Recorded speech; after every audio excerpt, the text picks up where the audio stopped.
கஷ்டப்படையில யாரும் வர்றதில்ல. இல்ல கஷ்டப்படையில எந்த சொந்தக்காரன் வரா சொல்லுங்க?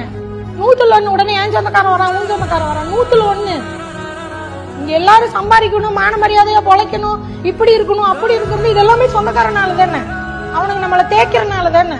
பணத்தை வச்சுதான்டா இங்க எடை போடுறாங்க. எவன்டா பாசத்தை வச்சு எடை போடுறாங்க? பணம் தானே பேசுது, இவனுங்களுக்கெல்லாம் பணம் தானே. அப்பதானே நம்ம வெறி வந்து வெளியே வர்றோம்.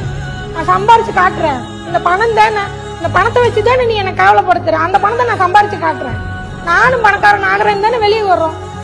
அந்த அடிமட்ட சுயமரியாதை கேவலப்படாத எவனுமே பணக்காரானது இல்லை.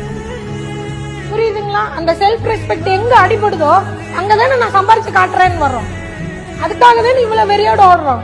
3 நாள் தூங்காம 4 நாள் தூங்காம, பீரியட் டைம்ல ஒரு பேடு கூட மாத்த முடியாம, சோறு இல்லாம தண்ணி இல்லாம எங்க கஷ்டப்படுறோம்.